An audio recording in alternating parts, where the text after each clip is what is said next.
back to Grit and Growth. This is part 2 of our conversation. And if you haven't had a chance to check out part 1 yet, you might want to start there. It sets up a whole lot of what we're diving into today. In the second half, we go deeper. More great stories, more impactful lessons, and a few transformational moments that really stuck with us. I'm Justin Simpkins, founder and director of Prairie Hockey Academy, storyteller, passionate about growth, and reader of books on leadership and personal development. And I'm Shane Sowden, head coach of Briarcrest men's basketball, a mentor to coaches and youth who believes leadership starts with the heart and grows through purpose. Let's get into it.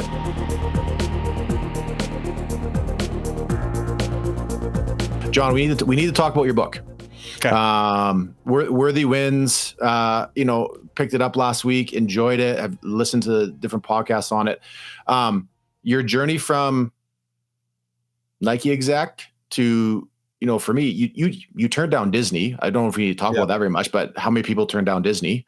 And now you're the president of UNITUS clothing brand, which I love the whole theme, the story behind UNITUS, because we're very divided right now, North America, the world, and especially when Jonathan Isaac came out with that plan. But just, talk about your book, why'd you want to write, the transition, all that kind of stuff. Yeah, I appreciate it. I've always been a writer. So I studied abroad my second year of grad school. So I lived in France and I took a journal, and that sort of was like the beginning point of me writing. So that's something I've been building, and my world got rocked though. And even though I've been writing along the way, my world got rocked in 2020, and we don't need to go super deep into the story here, but basically my career at Nike was going great. And then when 2020 comes around, I'm leading global brand work for Kobe Bryant, and Kobe passes away tragically along with his daughter and those other 7 wonderful people. And so that's like okay, wow, that's crazy. And I had the fortune and the opportunity to get to lead and steward the work of how we were going to celebrate his legacy at Nike. So that was awesome. In the midst of all that, the world's imploding, COVID's happening. Nike decides they're going to reorg, which translates to basically you may not have a job. That's translation for cuts in employment. And so I do that work with Kobe. We get to the end of it, and my wife and I are talking, and she's like, hey, what happens if Nike cuts you? Like, have you thought about moving east? And her family was from Florida. And so it was like, maybe we'd move to get closer. And we talked about it before, but it was always like, hey, I'm in the middle of something, like, let's come back to this in a year. And on this time though, knowing that Nike might cut me, I said, hey, I'm open to it. And she said, okay, well, like, are you scared of leaving Nike? And I said, no, I'm not scared of leaving Nike. But she said, well, what are you scared of? And I said, I'm scared of leaving my dad. My dad was in Oregon, where Nike's headquarters are. And she's like, okay, well, let's pray. And so we decided to pray for 40 days and say, all right, God, like, how might you guide us in this process as we encounter this uncertainty? And it wasn't like some monumental thing. We weren't doing like hour-long prayer sessions together every day. Some of it was together, some of it was on our own. We were just saying and inviting God into the process of us considering what might happen and asking for him to guide us. And so in the first 5 days, we had a big crazy thing happen. And basically my dad, the one who had said I was scared about leaving, he had a freak accident. He slipped in a Walmart parking lot and ended up with a traumatic brain injury. And so that was like, whoa, God, that's not really how we saw these 40 days going. And, but we decided we'd keep praying. Say, all right, God, keep guiding us. My dad's in the hospital, all this stuff. And then we get to day 40, and not day 39, not day 41, but on day 40, Nike says, hey, you still have a job. And it was a great job, but it wasn't the type of job that I had been telling them I wanted. And we talked about this some already in terms of I wanted a people job, not a project job. And that was because I wanted to invest in people and help them be able to go further, faster, better than I had done. And so that day I didn't have a choice. It wasn't like a menu, like, hey, pick your job. It was like, do you want this job or do you want to be unemployed? And my dad was still in the hospital, and I said, I want to be employed.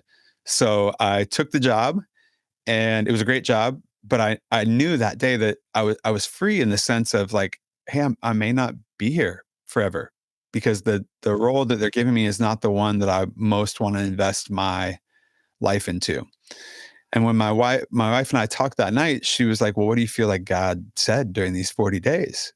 And I told her, "I feel like God said you can choose, and I trust you." And so she said, "I feel the same." And we said, "All right, well, let's see what happens with my dad." And unfortunately, my dad's body and his brain could just not get back on the same page. And he ended up passing away about 20 days later. And it was obviously a huge heartbreak, totally unexpected. And when the dust settled from that, I told my wife, "Hey, I think we need to go move to be closer to your family." And that meant I was saying, I think we need to move to Florida, which was not part of the moving east. We thought we'd probably go to Nashville or Raleigh or somewhere else. But ultimately, now that both my parents were dead, I was just saying, hey, I think life is really short, and um, let's go get closer to your family. Mm-hmm. And all of that process, why I'm telling you all that is because that was the push for me. And it was like this very pivotal point in my life to realize, hey, my time is running out. I was half my dad's age when he passed away. And so it was like, oh man, I might be halfway done. And if I'm halfway done with my life, then I don't want to succeed at anything that doesn't really matter. And so that was the crux of me starting to write a newsletter. So I wrote a newsletter to like 100 of my friends whose parents were alive. They were alive and well. Life was going, of just saying, hey, you don't have my perspective, not in a judgy way, but like, I want to encourage you, because the reality is my life changed in an instant with my dad's accident. And it made me realize these things. And I want to help people win in the places that matter the most to them, the places that are worthy. And so I started writing a newsletter that ultimately transformed into what became the book. And the book is like this combination of what I learned about winning at Nike, paired with my personal journey of my dad, and how I saw these truths coexist, and they apply to businesses as much as they do to people. But the reality that we're all faced with, businesses, organizations, teams, is that the idea of winning is subjective. And if we're not extremely clear about what winning is, it makes it really difficult to win. And in hockey or basketball or anything, yeah, you could say, hey, we want to win the championship. That's a clear definition of winning. But there's so many other elements that go into actually building towards that. And for me, what I saw in my journey at Nike was, hey, yeah, we wanted to be the biggest company. We wanted to sell as many shoes as possible. But like oftentimes we'd sit around a table and everybody would have different ideas of what success was on a project. And so um, I had to figure out, in a lot of my roles, figure out how do we get everybody at the table aligned around what it means to win, so that we can point all our effort towards that one success point. Mm-hmm. And not be scattered and wasting our time, energy, and attention on things that don't actually move us towards that. You kind of have a core message in that whole thing, right? Is that you don't win at the wrong things. And Yes. right. And I have, and we did at times at Nike. And so that's where, like, both personally, like I've won at things that weren't the most important, which meant I lost at things that were. Yeah. In the book, I talk about the ways that I let my wife down, or the ways that I had lost focus on what was truly the most important thing to me. And that's where this combination of, like, the challenge we're all wrestling with is that accomplishments are really tangible. They're really obvious. So whether that's in sports or that's in business, hey, whether that's winning a championship or points on the board or goals scored or minutes played or money earned, all those things are really tangible. And so they're easy to, like, keep chasing after. Mm-hmm. The flip side of that is, in the process, it's super easy to lose sight of the relationships that are most important to us, because they don't have a scoreboard. There's not an obvious, like, fuel metric of, hey, exactly what level is that relationship at?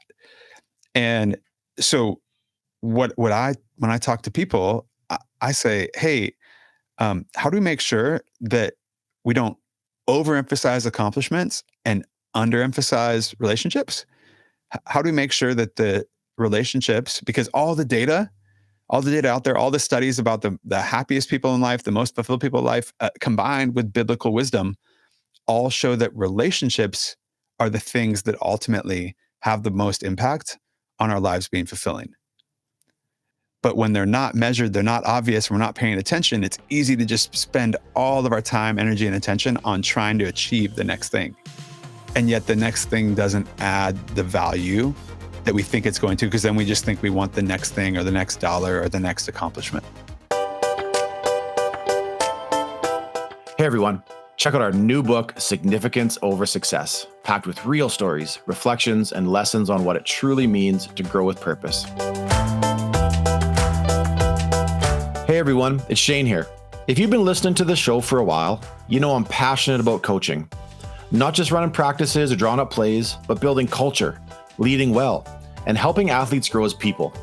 For me, one of the biggest game changers in my coaching journey has been working with my mentor, JP Nurbin, and his program at TOC Culture.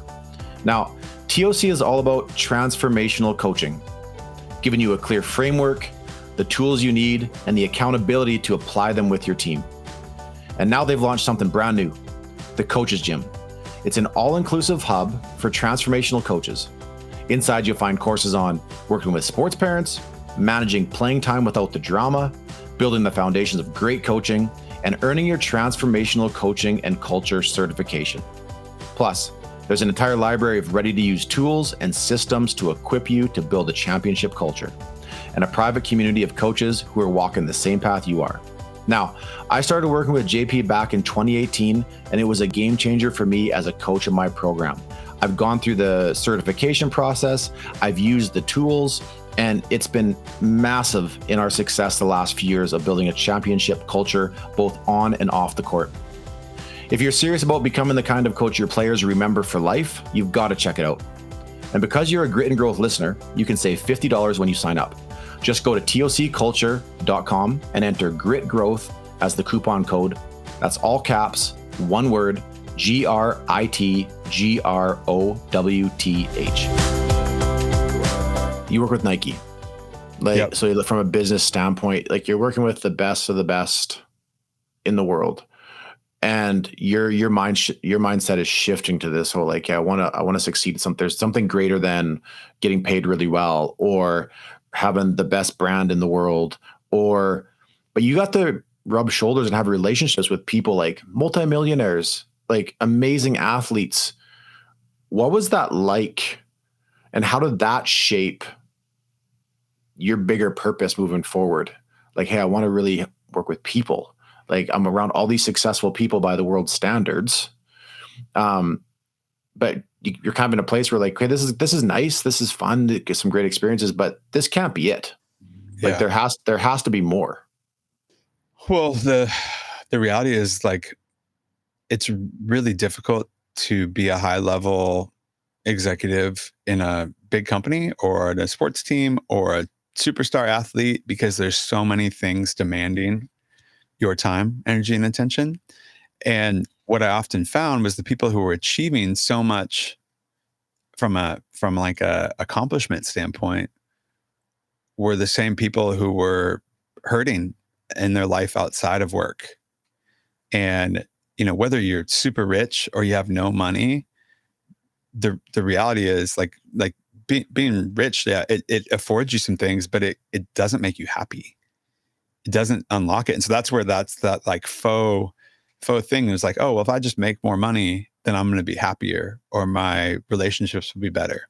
And my push would be to say, hey, how do you make sure in the midst of whatever you're going after that the relationships that you care about the most are not getting left behind? Because so often we get distracted by the thing we're going after, and then the relationship goes by the wayside and people make choices, or they abandon their families, or they, don't invest in their kids until their kids are grown. And we don't get that time back. And we're in this tension point. Like there's these two time truths I talk about that try to help me live with a sense of urgency. And the first one, right, is that time is running out, like period. And I found that with my dad's passing. Like I know it's running out. Two, it's uncertain. So we don't actually know. Like I say, hey, I might be halfway done with my life, or I might be 90% done with my life at this point, or I might be 30% done with my life. That's a probably not, I'd probably pass 30%, but those two things, if we're really clear, like, hey, don't just think that we can wait till tomorrow to care about relationships. And that's my push for anybody is if you're really clear about the relationships that matter to you the most, don't wait until next year, 5 years down the line to say, hey, I'm going to do some investment in that relationship. It can wait. Maybe it can, or maybe it can't. And my dad and I had a great relationship. But if I had known that the time was going to run out, I would have done a few more things. I would have been a little more intentional even than I already was to make more memories with my dad. Mm-hmm. And the thing is, just like it was with him, everybody is going to get the call at some point. The call about a person we love or a call about ourselves of something that's happened and changed. And once that thing has happened and our lives have changed because of that, all we can do is manage it. Once my dad had taken the fall, there was nothing I could do other than try to manage that situation. Prior to that, I could have gone and, had another breakfast with him or done but at that point, everything had changed. In the same way, if someday I end up getting a call, it's like, hey, you got cancer. Like at that point, you're just managing the process from there. And maybe you beat it and you move on. But I don't want to wait until I get the call about myself or about somebody I love to invest the time, energy, and attention into the relationships that matter most to me. That doesn't mean I'd say everybody needs to quit their job and leave. Like, that's not what I'm saying. I'm saying in the midst of where you're at right now in your life, how can you take simple steps to invest in the relationships that you say are most important to you? I really appreciate that message, John, and I think it's one that's resonating. I know for me personally, and it has for a couple of years ago. And I remember a few years or a couple of years now, somebody was just asking me, what do I do for fun? And I just kind of looked at them and I went blank and I was like, dude, I had 3 kids and a couple jobs. What do you mean? What do I do for fun? Like, yeah. Well, do you golf? Well, not anymore. I did, I did whatever, like hang out with your buddies. Not really. And I started to recognize, I was like, I don't think that was a healthy answer. And so we started a podcast to have a new hobby, and that's what we did. Right. It was just, I just realized that, there were some things and I was going, man, where am I putting weight in my own life right now? And do I need to realign? And so I was grateful for that conversation because it allowed me to stop for a second and to recognize that there's some realignment needed. I think talk about, you've seen what greatness looks like up close. Yeah. So many of us, whether we've watched the Kobe Bryant documentary or we watched them participate, he was best of the best, man, right? Kobe was Kobe.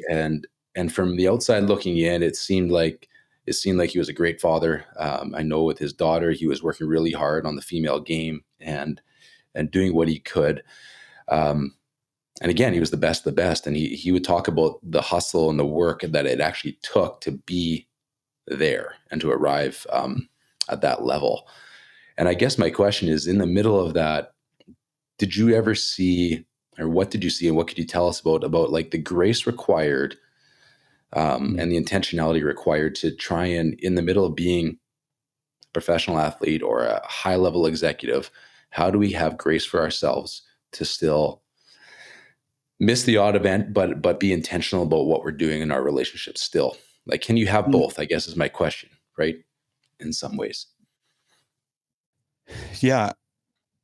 I learned a lot about greatness watching Kobe. And I do think that there is a way to have both. And he's a great example of that, right? And that's why he's famous for the 4 a.m. workouts when he was a player, was because he wanted to, nobody wants to, this is the same thing. Nobody wants to get up at 4 a.m. to work out.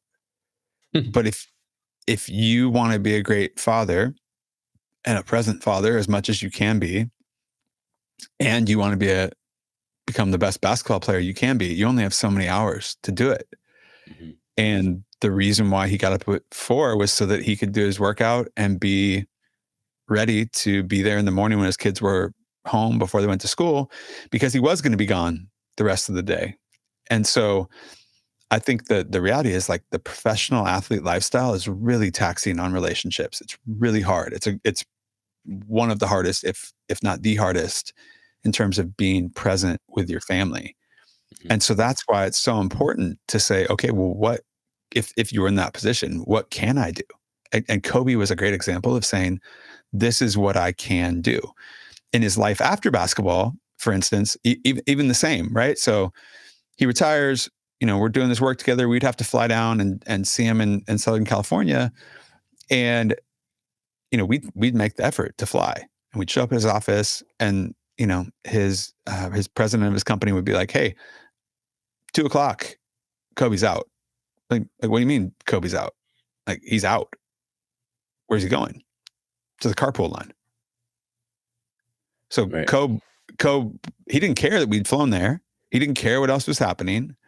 He had made a decision about what was important to him, and he was going to go sit in the carpool line and pick up his daughters from school.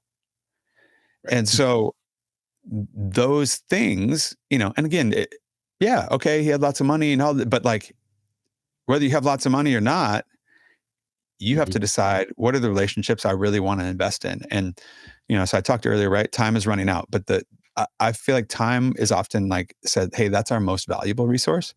But I actually think that this combination of our time, our energy, and attention, what I call our T, is actually our most valuable resource because we get 24 hours in a day, but we don't have 24 hours of energy and we don't have 24 hours of attention. And so that means that those things are even more valuable than just our time because those are running out faster. And so we have to be really clear about how we're spending our T because we're prone to spend our T on things that actually aren't the most important. And the truth about winning, like I said, is like it's subjective. So one person might say, well, how dare Kobe go sit in the carpool line? He's got to help you. Like, he doesn't have to. His definition of winning was different than what we needed. Yeah. And he still helped us when we were there. Yeah. And he defined it for himself, right? Before Yes. allowing the world to do it. Yeah. And so I think the other part about greatness that I took from Kobe that I learned in watching him. So when everybody looks at Kobe, they look at him and they say, oh my gosh, he was urgent. Okay. Yeah. He did not like waiting for anything. He was urgent. Hey, let's do this now. Let's move forward. Let's move forward. And he did that in his life. If you watch the way he became the basketball player he did it that way. Secondly, right? Consistency. And so his mantra of Mamba mentality was all about this idea of consistently getting better every single day. That was how you became the best version of yourself. So you have urgency and you have consistency.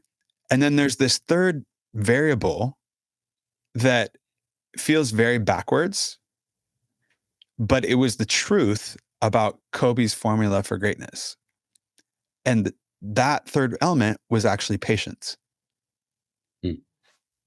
And he was not patient, but he understood that the only way to become great was to be patient. Like, he's famous for saying, hey, you can't climb the mountain in a day. And so the only way to climb the mountain is to keep taking step after step after step. And that's where the urgency and consistency comes in.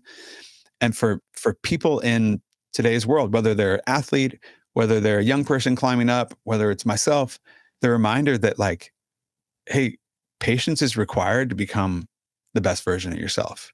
And if you expect that you're going to get there really fast, you're going to be disappointed because that's not how it works.